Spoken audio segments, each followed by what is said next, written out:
Hello friends, welcome to our YouTube channel तैयारी exam की। तो आज के इस वीडियो में हम नीट, बीएससी नर्सिंग जैसे कि ऑल राज्य जितने भी स्टेट्स होते हैं उन सभी की तैयारी के लिए कॉम्बो वीडियो लेकर आए हैं आप लोग के लिए।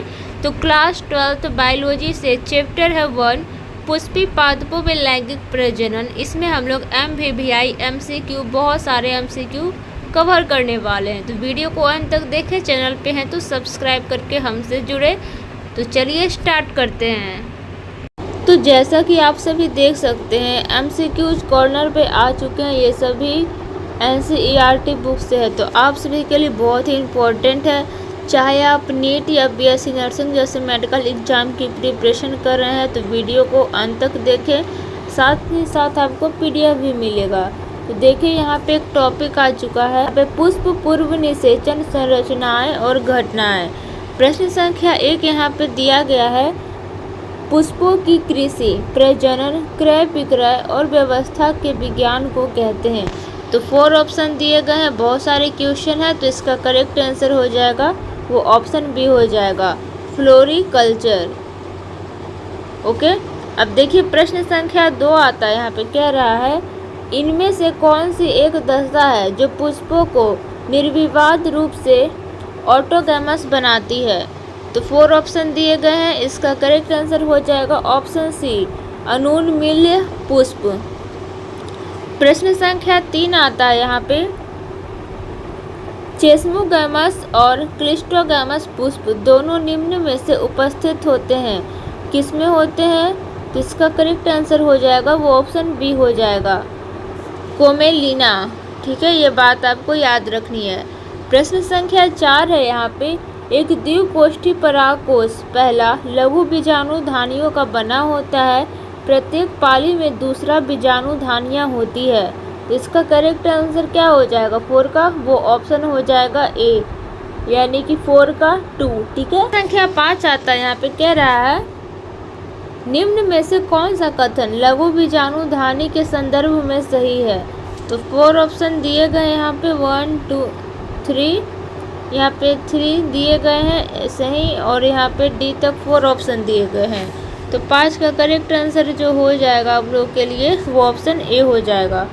आप लोग ऑप्शन को अच्छे से पढ़ लेना, 1 व 2 में क्या है। ठीक है, यहाँ पे देख लीजिए, 1 में ये है और 2 में ये है। मैं आप लोग को सिर्फ ऑप्शन बता रही हूँ क्योंकि जितने भी ऑप्शन है उसको रीड करेंगे तो टाइम बहुत ज़्यादा और वीडियो बहुत ही ज़्यादा लंबी हो जाएगी। प्रश्न संख्या 6 है यहाँ पे, बेमेल जोड़े का चयन करें। तो 4 ऑप्शन दिया गया है इसमें, तो ऑप्शन सी हो जाएगा, यानी कि परागकण नर युग्मक, ये बेमेल जोड़ा है। प्रश्न संख्या 7 दिया गया है यहाँ पे, दिया गया चित्र एक परिपक्व परागकोश की लघु बीजाणु धानी को दिखाता है, ए बी व सी को पहचानिए। तो इसमें भी देखिए ए बी सी यहाँ पे दिया गया है, तो यहाँ पे आपको 4 ऑप्शन दिया गया, तो क्या हो जाएगा, तो ऑप्शन सी हो जाएगा यहाँ पे। आइए अब चलते हैं आगे के प्रश्न की तरफ। प्रश्न संख्या 8 क्या कह रहा है, इसमें है, दिए गए कथनों को देखिए। तो देखिए आप लोग क्या है, तो 4 कथन दिए गए हैं। फिर उसके बाद आपको कह रहा है, निम्न कथनों में से कौन सा कथन परागकण की संरचना के विषय में सही नहीं है।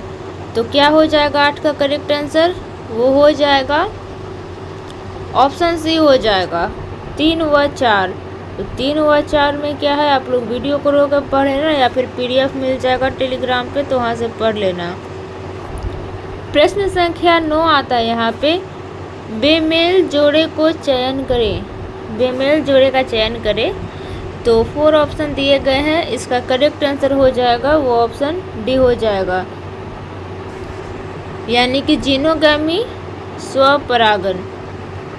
प्रश्न संख्या 10 आता है यहाँ पे, एक प्रारूपिक आवृत्त बीजीय बीजांड प्लेसेंटा से एक वृंत द्वारा जुड़ा होता है जिसे एक्स कहते हैं। बीजांड का शरीर जिस क्षेत्र में एक्स से संलयित होता है उसे वाई कहते हैं। एक्स व वाई को पहचानिए। तो इसका भी करेक्ट आंसर क्या हो जाएगा, 4 ऑप्शन आपके सामने है, तो इसका हो जाएगा वो ऑप्शन ए हो जाएगा, बीजांड वृत्त नाभिका। प्रश्न संख्या 11 है यहाँ पे, आवृतबीजी बीजांड की विभिन्न रचनाओं के प्लॉइडी स्तर के संदर्भ में सही विकल्प का चयन करें। तो यहाँ पे दिया गया है आपको 4 ऑप्शन, तो इसका करेक्ट आंसर हो जाएगा ऑप्शन सी 2n बीजांडकाय गुरु बीजाणु मातृ कोशिका 2n क्रियात्मक गुरु बीजाणु n।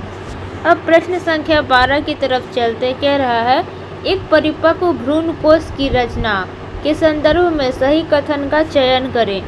तो यहाँ पे 3 दिया गया ऑप्शन, उसके बाद 4 ऑप्शन दिए गए हैं, तो इसका करेक्ट आंसर क्या हो जाएगा 12 का, वो हो जाएगा ऑप्शन डी, यानी कि पहला, दूसरा और तीसरा। तो ये तीनों हो जाएगा 1 2 3, तीनों आप लोग पढ़ लीजिएगा। प्रश्न संख्या 13 आता है, यहाँ पे कह रहा है निम्न विकल्पों में से कौन सा सही है। ऑप्शन ए यहाँ पे आप लोग का स्क्रीन के सामने है, फिर बी में यहाँ पे आप लोग देख लो, सी में और डी में। तो 13 का जो सही उत्तर हो जाएगा वो क्या हो जाएगा, तो इसका करेक्ट आंसर हो जाएगा वो ऑप्शन डी हो जाएगा, यानी कि उपरोक्त सभी। तो उपरोक्त सभी जितने भी है आप लोग पढ़ लीजिएगा। प्रश्न संख्या 14 आता है, यहाँ पे कुछ पुष्पों की दी गई विशेषताओं को देखिए और फिर विशेषताओं को देखने के बाद उपरोक्त विशेषताएं इसकी है। तो इसका करेक्ट आंसर हो जाएगा ऑप्शन ए, यानी कि वायु परागन का। ठीक है, आइए प्रश्न संख्या 15 की तरफ चलते। क्वेश्चन कह रहा है निम्न में से कौन सा जल परागित पौधा नहीं है। तो 4 ऑप्शन आप लोगों के पास है, तो इसका करेक्ट आंसर हो जाएगा ऑप्शन डी जलकुंभी। ठीक है, प्रश्न संख्या 16 आता है, यहाँ पे कांटेदार व चिपचिपे परागकण और बड़े आकर्षक रूप से रंगीन पुष्प निम्न के साथ संबंध होते हैं। 16 का सही उत्तर हो जाएगा ऑप्शन बी, यानी कि कीट परागन। ओके, अब देखिए प्रश्न संख्या 17 आता है, यहाँ पे कह रहा है पहला दशा में नर व मादा दोनों पुष्प समान पौधे पर उत्पन्न होते हैं, ऐसे पौधों का एक उदाहरण दूसरा है। तो यहाँ पे 17 का 2 यहाँ पे एक इधर दिया गया है और एक इधर दिया गया है, तो क्या हो जाएगा, तो इसका करेक्ट आंसर हो जाएगा वो ऑप्शन ए हो जाएगा, यानी कि उभयलिंगाश्रयी कुकुरबीट।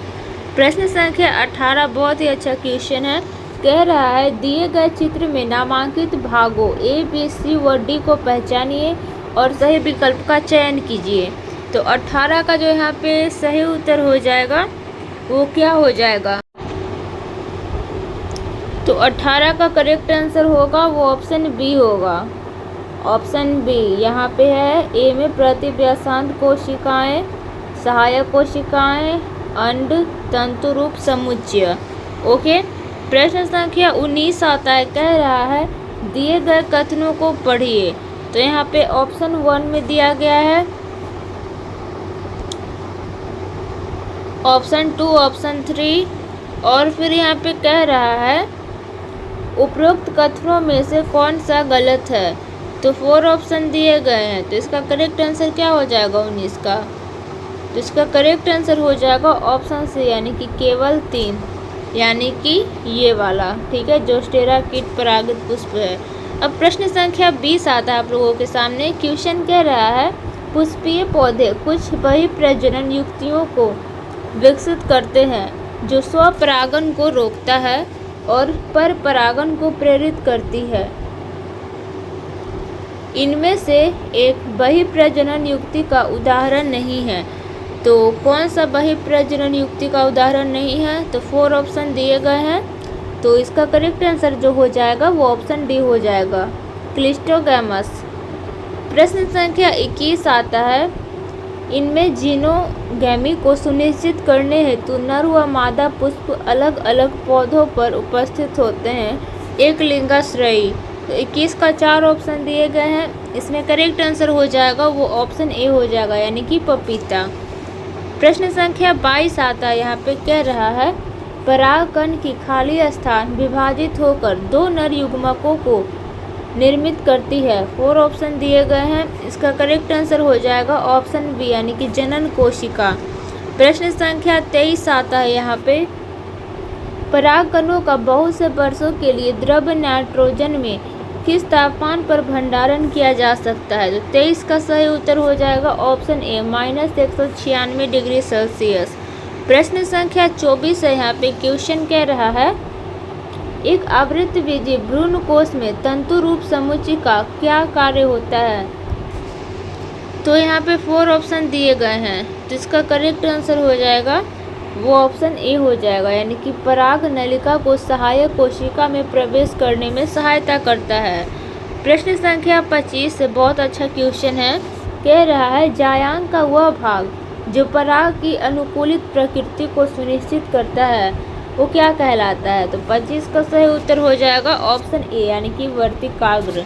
ओके, तो प्रश्न संख्या 26 की तरफ आ चुके हैं हम लोग। कह रहा है क्वेश्चन एक परागकण जब 3 कोशिकीय अवस्था में मुक्त होता है तो उसमें ये 3 कोशिकाएं पाई जाती है। तो इसका करेक्ट आंसर क्या हो जाएगा? तो इसका करेक्ट आंसर ऑप्शन बी हो जाएगा, एक कायी कोशिका 2 नर युग्मक। प्रश्न संख्या 27 आता है नीचे उन घटनाओं को दिया गया है जो कृत्रिम संकरण कार्यक्रम में देखी जाती है, उनको उचित क्रम में व्यवस्थित कर सही विकल्प का चयन करें। तो यहाँ पे देखिए 6 ऑप्शन ऐसे दिए गए हैं और फिर 4 ऑप्शन दिए गए हैं, तो इसका जो करेक्ट आंसर हो जाएगा वो ऑप्शन बी हो जाएगा। ये देख लीजिए, बी हो जाएगा 2 5 3 6 4 1 बी हो जाएगा। बी को लॉक करते हैं। ओके, आइए अब चलते हैं आगे के प्रश्न की तरफ। प्रश्न संख्या यहाँ पे देखिए 28 आता है। कह रहा है क्वेश्चन परागकोश की भित्ति 4 भित्ति स्तरों की बनी होती है, जहाँ 4 ऑप्शन दिए गए हैं 28 का, तो इसका करेक्ट आंसर हो जाएगा वो ऑप्शन बी हो जाएगा, यानी कि मध्य स्तर, अंतःस्तर और टेपिटम के बीच स्थित होता है। आइए अब चलते हैं प्रश्न संख्या 29 की तरफ। क्वेश्चन कह रहा है यहाँ पे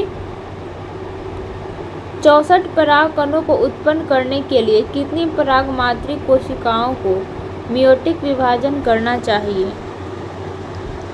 तो ऑप्शन सी हो जाएगा 16। प्रश्न संख्या 30 आता है यहाँ पे एक पूर्ण विकसित नर युग्मकोद्भिद में केंद्रकों की संख्या होती है, तो 4 ऑप्शन दिए गए हैं। तो केंद्रकों की संख्या कितनी होती है? तो ऑप्शन सी हो जाएगा, यानी कि 3। ओके, अब आइए चलते हैं प्रश्न संख्या 31 की तरफ। क्वेश्चन कह रहा है परागकोश की सबसे अंदर की परत टेपिटम है जिसका कार्य है, तो ऑप्शन सी हो जाएगा, यानी कि पोषण।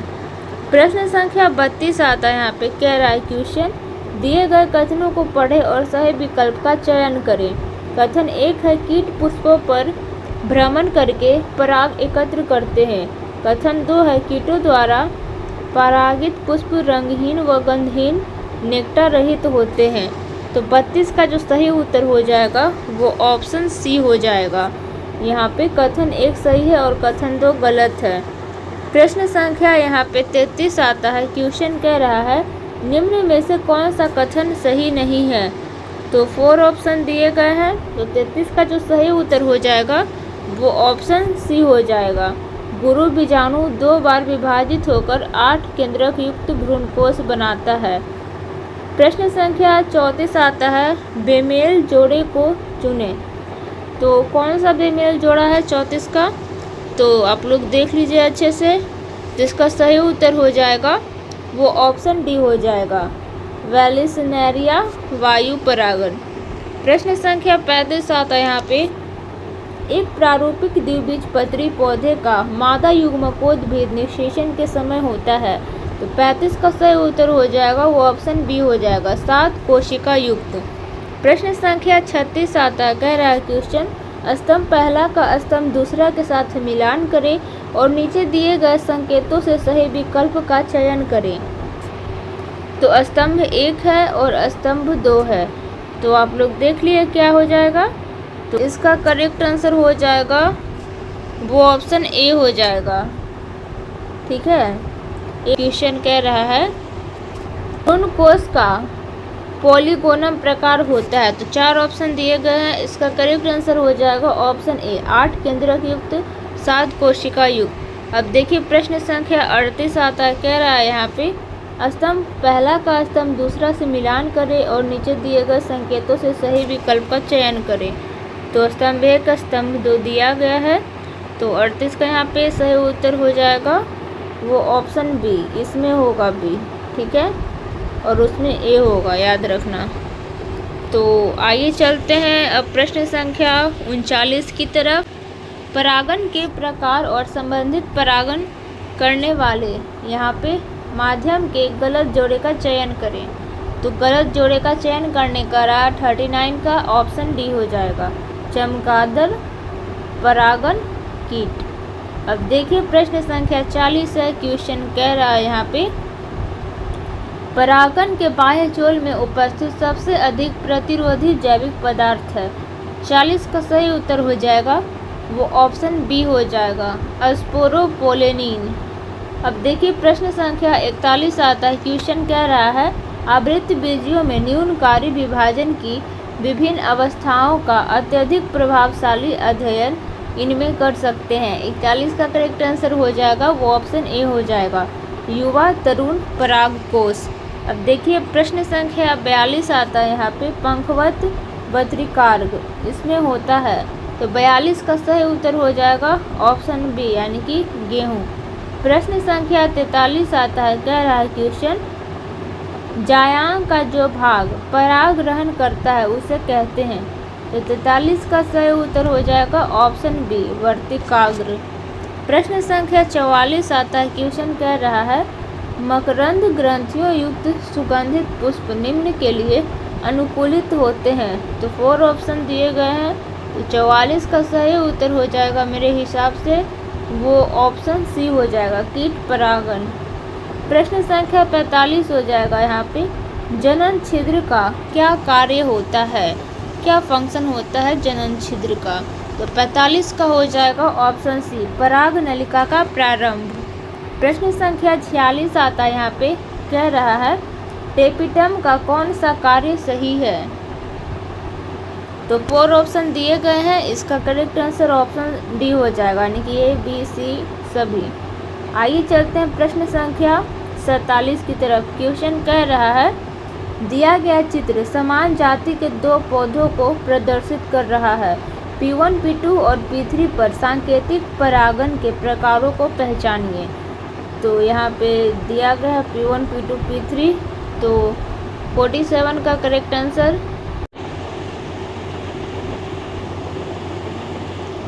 तो इसका करेक्ट आंसर हो जाएगा वो ऑप्शन हो जाएगा सी यानी कि ऑटोगैमी जिटेनोगैमी जीनोगैमी।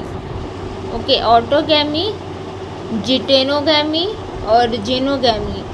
प्रश्न संख्या 48 आता है, आप लोग के स्क्रीन पे 100 परागकणों के निर्माण के लिए कितने मियोटिक विभाजन आवश्यक होते हैं। तो 48 का सी हो जाएगा यानी कि 25। अब प्रश्न संख्या 49 है, यहाँ पे 100 क्रियात्मक गुरु बीजाणुओं के निर्माण के लिए कितने मियोटिक विभाजन आवश्यक होते हैं। तो 49 का हो जाएगा ऑप्शन ए यानी कि 100। प्रश्न संख्या 50 है, यहाँ पे एक या कुछ बीजांडों युक्त अंडाशय वाला पौधा सामान्यतः इसके द्वारा परागित होता है। तो 50 का सही उत्तर हो जाएगा ऑप्शन डी यानी कि वायु। अब प्रश्न संख्या 51 आता है, यहाँ पे कह रहा है किस पौधे में परागकण करने वाले प्रतिनिधियों की अनुपस्थिति में भी बीज का निर्माण निश्चित होता है। तो 4 ऑप्शन दिए गए हैं, करेक्ट आंसर हो जाएगा ऑप्शन ए यानी कि कोमेलिना। ठीक है। प्रश्न संख्या 52 है, यहाँ पे निषेचन की प्रक्रिया के दौरान परागकण की पराग नलिका प्रायः इसके माध्यम से भ्रूण कोश में प्रवेश करती है। तो ऑप्शन डी हो जाएगा यानी कि बीजांड द्वार। प्रश्न संख्या 53 है, तंतु रूप समुच्चय निम्न में उपस्थित रहता है। तो ऑप्शन ए हो जाएगा सहायक कोशिकाओं। प्रश्न संख्या 54 है, यहाँ पे निम्न कथनों में से कौन सा कथन स्पोरोपोलेनिन के बारे में गलत है। 54 का हो जाएगा सी, बाह्य चोल में जनन छिद्र वहाँ होते हैं जहां स्पोरोपोलिन उपस्थित रहता है। प्रश्न संख्या 55 आता है यहाँ पे, स्तंभ पहला का स्तंभ दूसरा के साथ मिलान करें और नीचे दिए गए संकेतों से सही विकल्प का चयन करें। स्तंभ 1, स्तंभ 2। तो 55 का करेक्ट आंसर हो जाएगा ऑप्शन ए का 1, बी का 3, सी का 2। प्रश्न संख्या 56 आता है यहाँ पे, क्वेश्चन कह रहा है उच्च रूप से संघनित पर्वों वाला रूपांतरित प्ररोह है। 4 ऑप्शन दिए गए हैं, ऑप्शन बी हो जाएगा पुष्प। प्रश्न संख्या 57 की तरफ चलते हम लोग। परागकोश सामान्य रूप से होते हैं, 4 ऑप्शन दिए गए हैं, तो ऑप्शन सी हो जाएगा टेट्रास्पोरेंजिएट। ठीक है, आइए चलते हैं प्रश्न संख्या 58 की तरफ। क्वेश्चन कह रहा है गुरु बीजाणु धानी को उसके सुरक्षात्मक अध्यावरणों सहित कहते हैं। तो 58 का सही उत्तर हो जाएगा ऑप्शन बी यानी कि बीजांड। प्रश्न संख्या 59 आता है, क्वेश्चन कह रहा है दिए गए चित्र में ए, बी, सी व डी के रूप में नामांकित भागों को पहचानें और सही विकल्प का चयन करें। तो जो ये ए, बी, सी, डी का पार्ट है तो इसको पहचानना है और सही क्वेश्चन का आंसर ऑप्शन चूज करना है। तो 59 का करेक्ट आंसर हो जाएगा वो ऑप्शन हो जाएगा डी, यानी कि ए में हो जाएगा बीजांड द्वार, बी में बीजांडकाय, सी में भ्रूणकोश और डी में निभाग। ठीक है, प्रश्न संख्या 60 आता है यहाँ पे, स्तंभ पहला का स्तंभ दूसरा के साथ मिलान करें और नीचे दिए गए संकेतों से सही विकल्प का चयन करें। तो स्तंभ फर्स्ट, स्तंभ सेकेंड। तो यहाँ पे आप लोग देख लिए क्या होगा, तो 60 का करेक्ट आंसर हो जाएगा वो ऑप्शन बी हो जाएगा, यानी कि ए का 5, बी का 4, सी का 3, डी का 2 और ई का 1।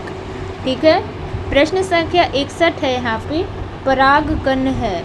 तो परागकण क्या है, तो इसका हो जाएगा ऑप्शन बी लघु बीजाणु। ओके, प्रश्न संख्या 62 है यहाँ पे, पुकेसर प्रतिनिधित्व करते हैं। तो ऑप्शन का सही उत्तर क्या हो जाएगा, ऑप्शन डी हो जाएगा, यानी कि लघु बीजाणु पर्णों। प्रश्न संख्या 63 है यहाँ पे, परागकीट सामान्य रूप से इसमें पाया जाता है। तो इसका हो जाएगा ऑप्शन बी, यानी कि कीट परागित पुष्पों। अब देखिए आता है अपना अगला टॉपिक, ये जो है ये दोहरा निषेचन से है। तो यहाँ पे कुछ क्वेश्चन है दोहरा निषेचन से, ज़्यादा क्वेश्चन नहीं है, 3 से 4 है। कह रहा है यहाँ पे नर युग्मकों में से एक के अंड केंद्र के साथ संलयन को कहते हैं। 64 का करेक्ट आंसर हो जाएगा वो ऑप्शन हो जाएगा ऑप्शन डी हो जाएगा, यानी कि ए व बी दोनों। इसीलिए क्वेश्चन को अच्छे से पढ़ें, जल्दीबाजी में आंसर ना करें। ठीक है, तो बीएससी नर्सिंग नीट जैसे एग्जाम में कम टाइम मिलता है, तो अगर आप लोग क्लास 11-12 में हैं तो आप लोग कोई भी चीज़ बना सकते हैं। प्रश्न संख्या 65 है यहाँ पे, क्वेश्चन कह रहा है आवृत्तबीजी में दोहरी निषेचन की आवश्यकता किसके निर्माण के लिए जरूरी है। तो 65 का ऑप्शन बी हो जाएगा, यानी कि भ्रूणपोष। प्रश्न संख्या 66 आता है, तो ये आप लोग देख लीजिए, आवृत्तबीजियों में दोहरे निषेचन में सम्मिलित केंद्रकों की कुल संख्या होती है। तो 66 का ऑप्शन डी हो जाएगा, यानी कि 5। प्रश्न संख्या 67 है यहाँ पे, निम्न कथनों में से कौन सा सही है। तो यहाँ पे 3 दिए गए हैं, यहाँ पे 4 ऑप्शन दिए गए हैं। तो इसका सही है 67 का हो जाएगा ऑप्शन सी।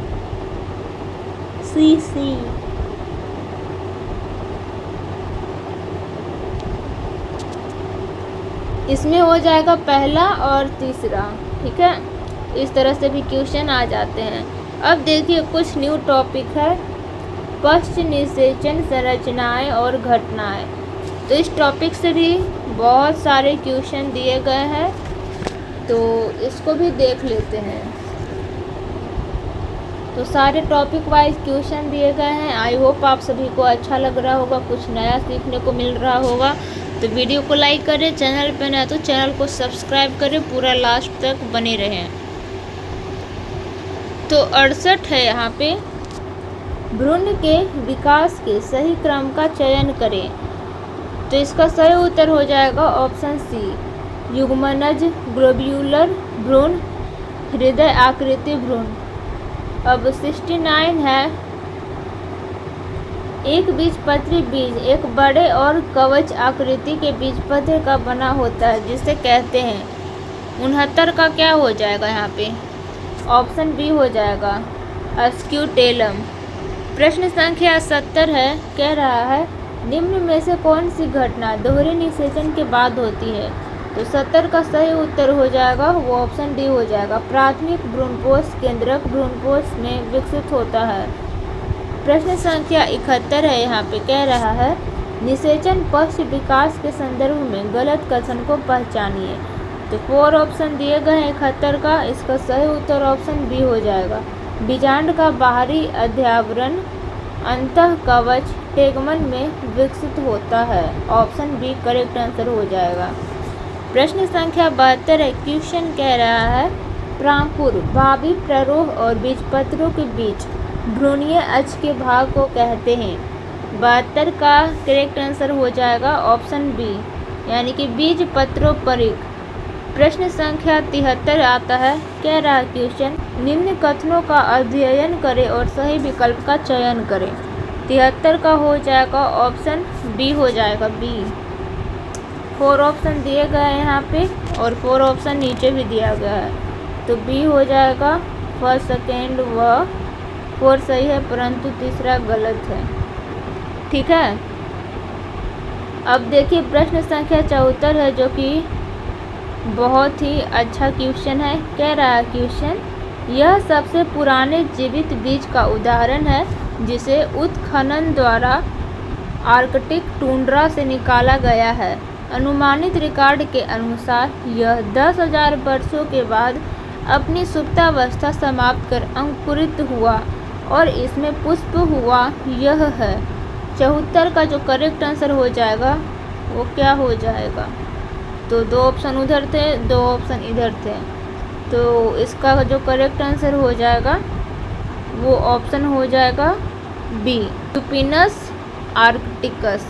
क्या 75 की तरफ कह रहा है क्वेश्चन स्तंभ पहला का स्तंभ दूसरा के साथ मिलान करें तथा नीचे दिए गए संकेतों से सही विकल्प का चयन करें। स्तंभ पहला है, स्तंभ दूसरा है, तो 4 ऑप्शन दिए गए हैं यहाँ पे आप लोग देख लीजिए। तो इसका करेक्ट आंसर क्या हो जाना चाहिए 75 का? तो ऑप्शन ए हो जाएगा इसका। ठीक है, ए का 5, बी का 4, सी का 3, डी का 2, ई का 1। अब प्रश्न संख्या 76 बहुत ही मज़ेदार क्वेश्चन। दिए गए चित्र में एक्स दर्शाता है, तो क्या दर्शाता है? 4 ऑप्शन आप लोगों के सामने है, तो यहाँ पे हो जाएगा ऑप्शन बी, यानी कि केंद्रकीय भ्रूणपोष। प्रश्न संख्या 77 आता है, कह रहा है यदि भ्रूणपोष की कोशिकाओं में 24 गुणसूत्र हो तो युग्मकों में गुणसूत्रों की संख्या क्या होगी? तो 77 का यहाँ पे हो जाएगा ऑप्शन ए, यानी कि 8। यहाँ पे फॉर्मूला लगता है उसी से ये निकलता है।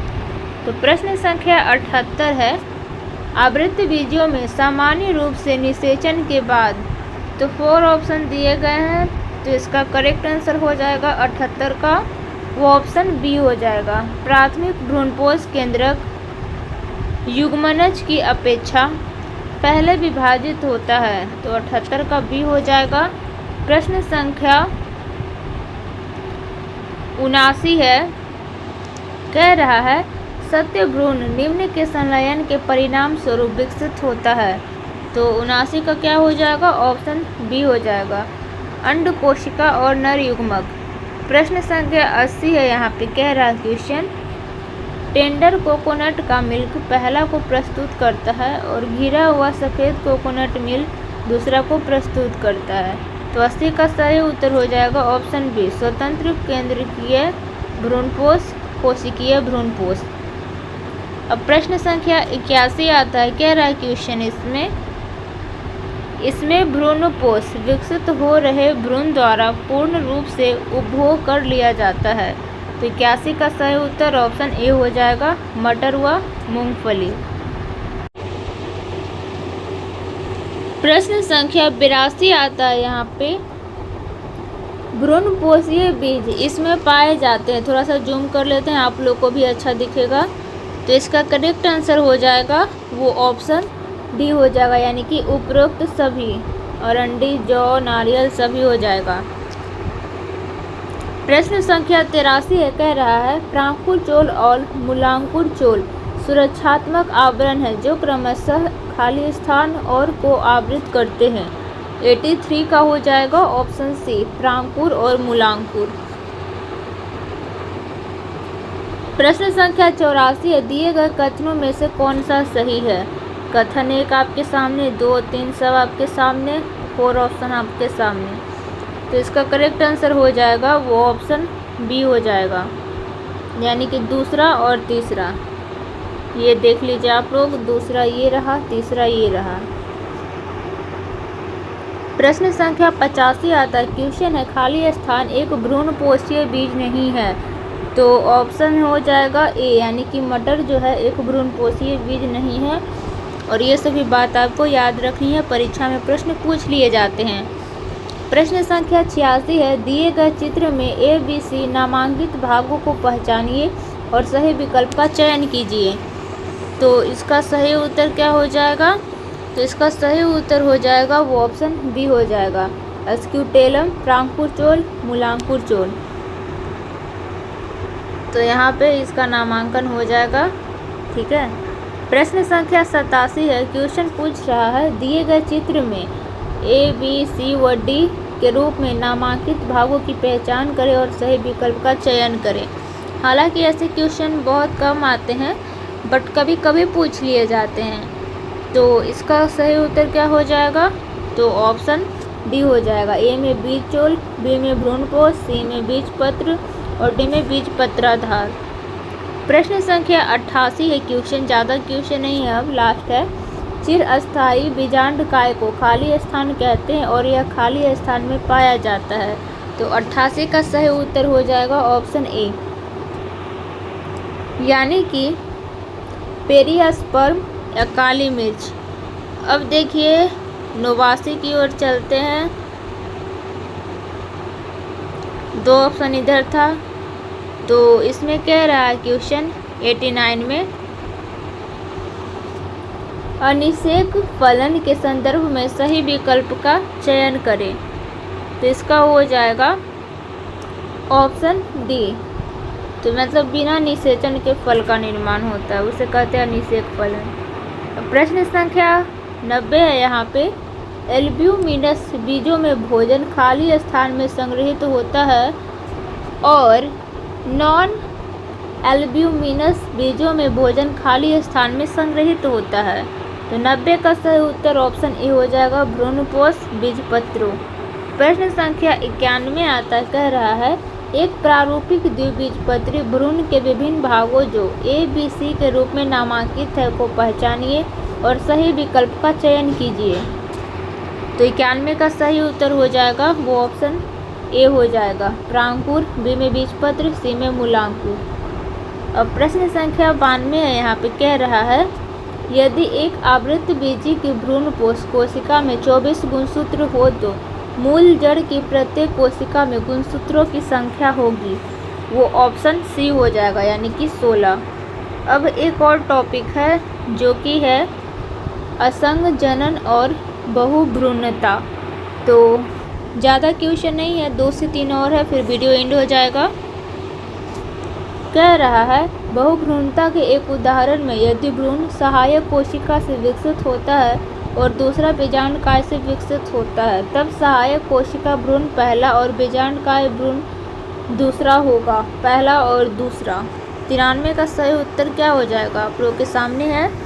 तो ऑप्शन सी हो जाएगा, अगुणित और द्विगुणित। प्रश्न संख्या 94 है, अनिषेक फलन सामान्यतः इसमें पाया जाता है। तो किस में पाया जाता है। तो ऑप्शन आपके सामने, बहुत ईजी क्वेश्चन। तो ऑप्शन ए हो जाएगा, केला। ये बिना निषेचन के केला मिल जाएगा आपको। प्रश्न संख्या यहाँ पे 95 है, जो कि लास्ट है आप सभी के लिए। यहाँ पे है न्यूसेलर बहुभ्रूणता किसकी प्रजातियों में पाई जाती है? तो ऑप्शन हो जाएगा यहाँ पे ए यानी कि सिट्रस। सो आई होप आप सभी को वीडियो अच्छा लगा होगा तो लाइक कर दें, चैनल पे नए तो चैनल को सब्सक्राइब करके बेल आइकन को प्रेस कर दें ताकि हमारे और भी आने वाले वीडियोज़ की नोटिफिकेशन सबसे पहले आप सभी तक पहुँच सके। अगर आपको इसका PDF प्राप्त करना है तो और भी है क्वेश्चन, तो आप लोग चाहो तो इसे कर सकते हो, नहीं तो आप लोग इसे स्किप भी कर सकते हो, ठीक है। वैसे इसका ऑप्शन भी दिया गया है, आप लोग देख लेना, ठीक है। तो PDF प्राप्त करने के लिए सिंपली टेलीग्राम पे जाएंगे और चैनल का नेम सर्च करेंगे तैयारी एग्जाम की 12th ग्रुप। जैसे ही सर्च करेंगे हमारे चैनल का लोगो आ जाएगा, फिर क्लिक करके फाइल वाले सेक्शन में जाइएगा तो वहाँ पे आपको ये PDF मिल जाएगा। वहाँ से पढ़ के आप लोग एग्ज़ाम में अच्छे अंक ला सकते हैं। ओके, तो आप लोग को कितने क्वेश्चन सही गए हैं आप लोग कमेंट बॉक्स में कुछ भी कमेंट कर देना। आप लोग कहाँ से देख रहे हो ये वीडियो, बिहार के किस ज़िले से या किस कोने से, तो मुझे अच्छा लगेगा। तो आई होप आप सभी को वीडियो अच्छा लगा होगा। आगे भी वीडियो जाते रहेंगे। क्लास 11 12th के फिजिक्स केमिस्ट्री बायोलॉजी के प्लेलिस्ट बन जाएंगे। PDF सारे टेलीग्राम पे ऐड होते रहेंगे, 11th का 11th में, 12th का 12th में। तो मिलते हैं नेक्स्ट वीडियो में। Thank for watching this video.